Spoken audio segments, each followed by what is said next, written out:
Ambassador Velthorn had expected tears. Perhaps rage, maybe even desperate pleas for reconsideration. What he hadn't expected was the smile on Director Chen's face as she read the Galactic Council's decree. Banishment, Chen said, setting down the holographic tablet.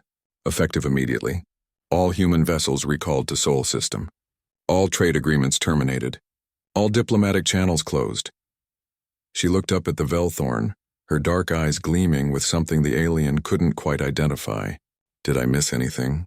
The Council has spoken with one voice, Velthorn said, his translator rendering his clicks and whistles into flat, emotionless standard. Humanity's aggressive expansion, your disregard for established territorial boundaries, your reckless technological experimentation, our refusal to bow, Chen interrupted. Let's not dance around it, Ambassador. We didn't know our place. Velthorn's sensory stalk stiffened. Humans had a disturbing habit of cutting through diplomatic niceties. The galaxy has rules. Your species has existed in council space for merely 2 of your centuries. Others have maintained peace for millennia. You cannot simply, can't we? Chen stood, walking to the observation window of the station. Beyond the reinforced glass, Earth hung like a blue jewel against the void. Ambassador, do you know what humanity's first reaction was when we received the advance warning of this decree? I imagine shock, disappointment, relief. Chen turned back to face him, followed immediately by excitement. You see, the Council has always been our ceiling. Your laws, your territories, your endless regulations about what systems we could colonize, what research we could conduct, what speeds our ships could travel at. She laughed, a sound like breaking crystal. You've just removed our chains and called it punishment. This is no jest, Director. Banishment means we're free. Chen activated her own tablet. Humanity has already begun evacuating all Council space. Every colony, every station, every ship. We're pulling back to Sol just as ordered. Do you want to know what else we're doing? Velthorn's translator emitted a questioning chirp. We're not stopping at Sol. Chen swiped through screens of data. The Council's jurisdiction ends at the boundaries of charted space. Everything beyond the Orion Spur? That's not Council territory. That's unexplored, unregulated, ours for the taking. A cold feeling settled in Velthorn's primary stomach. The unknown regions are forbidden for good reason. No species has successfully. No species has tried. Not really. Chen's smile widened. You've all been too comfortable, too safe behind your rules and borders. But humans? We're most dangerous when you tell us no. When you set a boundary and say this far and no further. She leaned forward.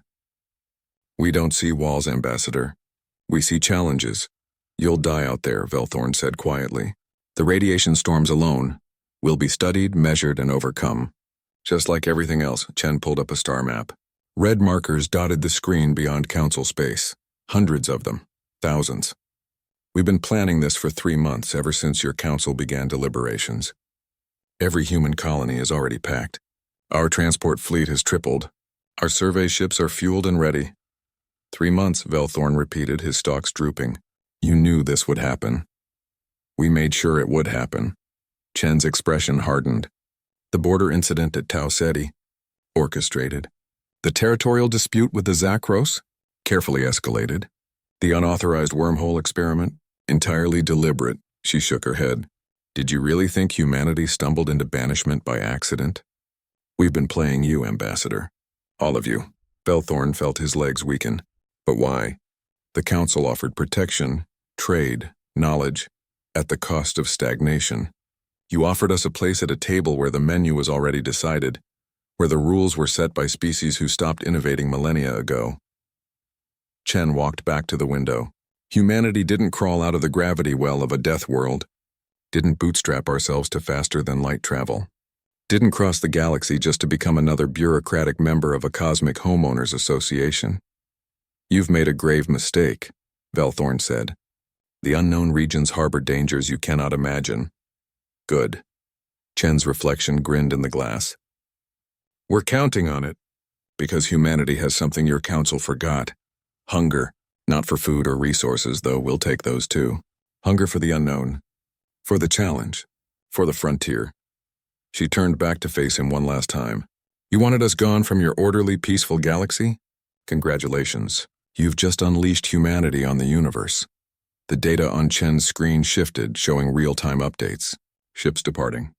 Colonies lifting off. Millions of humans streaming back to Earth, but not to stay. To launch. To leap beyond everything the Council had ever mapped. In 1,000 years, Chen said softly, when human ships return to Council space, because we will return, we won't be asking for a seat at your table. We'll be offering you a seat at ours. Velthorn watched through the window as the first wave of colony ships ignited their drives, massive vessels that dwarfed anything in the Council fleet. They didn't head toward Council space for one last look. They didn't even hesitate. They aimed themselves at the dark unknown and accelerated. Message for the Council? Chen asked. Velthorn's translator struggled with his reply, the alien words carrying too much emotion for the device to properly render. Finally, it settled on, what have we done? Chen smiled. You've given humanity exactly what we needed. Permission to be what we've always been. She extended her hand in the human gesture of farewell. Thank you, Ambassador. For the gift of exile. As Velthorn left the station, he composed his report to the Council. But he knew it was already too late. Behind him, Earth's sky filled with fire as 10,000 ships rose toward the stars. Humanity hadn't waited to be asked twice. They had already left the galaxy behind.